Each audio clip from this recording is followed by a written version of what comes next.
कुछ राज जो आज तक उजागर नहीं हुए। हम लेकर आए हैं वही कहानियां जो नींद उड़ाने के लिए काफी हैं। तो तैयार हो जाइए हर हफ्ते एक नई डरावनी दास्तान के लिए। और हाँ, सब्सक्राइब करना मत भूलिएगा, क्योंकि अगली दस्तक आपके दरवाजे पर भी हो सकती है। तो चलिए बिना किसी देरी के कहानी शुरू करते हैं। तांत्रिक शराब से पूजा करेगा। यह सब जानने के बाद उन्होंने अपनी शराब की बोतल मुझे दे दी, जिसे लेकर मैं लौट आया। इसके बाद शराबियों से मेरी नफरत कम हो गई। तांत्रिक ने पूजा शुरू की। रात भर तांत्रिक पूजा करता रहा। दिनेश कभी चीखता, कभी चिल्लाता, कभी दर्द में कराहता, कभी गुस्से में तांत्रिक को गालियां देता, कभी मुझे घूरता, कभी तांत्रिक को घूरता। तांत्रिक का उस पर कोई ध्यान नहीं था। वो एक दाना गेहूं का लेता, कुछ मंत्र पढ़ता और उस दाने को दिनेश पर फेंक देता। उस दाने के शरीर पर पड़ते ही दिनेश बुरी तरह तड़पने लगता। उसके मुंह से जानवरों के जैसे गुर्राने की आवाजें निकल रही थीं।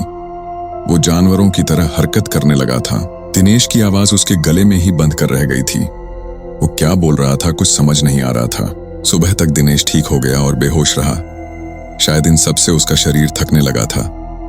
उसका चेहरा पीला पड़ने लगा था। शरीर सूख कर लकड़ी जैसा हो चला था। फिर भी कहीं ना कहीं मेरा भाई इन बुरी शक्तियों से लड़ रहा था, मुझे यकीन था। कुछ दिन और बीतने पर दिवाली का त्योहार आ गया था। धनतेरस का दिन था और मैं टीवी देख रहा था। दिनेश कमरे में आया और बेहोश हो गया। मुझे लगा वापस वही सब शुरू होने वाला है, तो मैंने उसे कुर्सी से बांध दिया। दिनेश थोड़ा होश में आया और उस आधी बेहोशी की हालत में उसने मुझसे कहा, भाई अब मैं नहीं बचूंगा, मैं खत्म हो जाऊंगा। ये सुनकर मेरी आंखों से आंसू आ गए। मैं अपने भाई को इस तरह जिंदगी से हारते नहीं देखना चाहता था। दिनेश भी रो रहा था, भाई मैं मर जाऊंगा। मैंने खुद को संभाला और दिनेश को बांध दिया। बाइक ली और एक दोस्त को साथ लेकर मैं उसी तांत्रिक को बुलाने निकला। मांडल के घनघोर जंगल घुप अंधेरा। मैं तांत्रिक के घर पहुंचा। तांत्रिक भी उस दिन शराब के नशे में था। उसे बाइक पर बीच में बैठा कर ले आए। तांत्रिक का खुद का शरीर बस में नहीं था। गिरता पड़ता वो दिनेश के पास पहुंचा। जैसे ही उसने दिनेश का हाथ पकड़ा, उस तांत्रिक का सारा नशा उतर गया। उसने वही पूजा दोहराई और सुबह होने तक दिनेश फिर ठीक हो गया। अब तो यही सिलसिला चालू हो गया था। तांत्रिक आता, पूजा करता और सुबह तक चला जाता। मटकी, 4 नारियल, चुनरी और सिंगार का सामान हमारी रोज की जरूरत बन गई। ये सब चीजें अब घर में हर समय मौजूद रहने लगी। रोज रात घिरते घर में मनहूसियत सी छा जाती। घर के एक कोने में शराब की बोतलों का ढेर इकट्ठा हो गया था। ऐसा कोई मंदिर नहीं बचा, कोई मस्जिद नहीं बची जहां दिनेश का इलाज नहीं करवाया। अंत में किसी ने कलकत्ता के काली मंदिर जाने का सुझाव दिया। वहां जाकर दिनेश का इलाज कराया। यहां भी उसकी वही मांग जारी थी। मटकी, 4 नारियल, चुनरी और सिंगार के सामान की, पर पुजारी ने साथ साथ कुछ नींबू, लौंग और कफन भी मंगवा लिया। इस बार की पूजा मुझे कुछ विशेष लगी। पुजारी हर बार कुछ मंत्र पढ़ता और उसे नींबू में फूंक देता और उसमें लौंग चुभा देता। फिर उस नींबू को कफन में लपेटकर एक मटकी में डाल देता। दिनेश को इससे बहुत दर्द होता और वो बेहोश हो जाता। होश में आकर दिनेश की फिर वही हरकतें चालू हो जाती थीं, पर पुजारी अपने काम में लगा रहा। जैसे ही उस आत्मा की बारी आई, वो कहने लगी, मुझे छोड़ दो, मुझे छोड़ दो, जाने दो मुझे। पुजारी, बोल तू इसे फिर परेशान करेगी। नहीं करूंगी, नहीं करूंगी, मुझे माफ कर दो, मुझे जाने दो।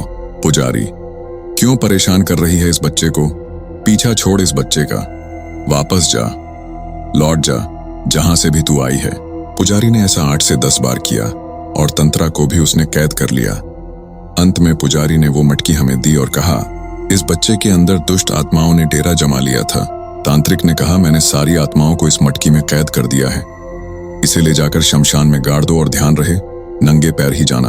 हम उस मटकी को शमशान में गाड़ आए। ताज्जुब तो यह था, पूरा रास्ता जंगल होकर गुजरता था। रास्ते में नंगे पैरों पर एक भी कांटा ना चुभा। ऐसा लग रहा था जैसे रुई पर चलकर हम उस जगह तक पहुंचे थे। इसके बाद दिनेश ठीक तो हो गया, पर काफी कमजोर हो चला था।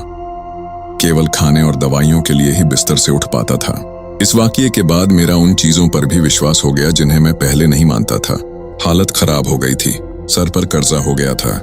धीरे धीरे हम भाइयों ने वो कर्जा भी चुका दिया। हम कई और दिनों तक दिनेश की देखभाल में रात भर जागते थे। मैं उसके खाने का समय पर दवाइयों का ध्यान रखता था। रात में उठ उठ कर मैं देखता था दिनेश सो रहा है या नहीं। उसकी चादर ठीक कर देता था ताकि वो आराम से सो सके। आज भी मेरी यही आदत है और इसी के साथ कहानी यहीं खत्म होती है।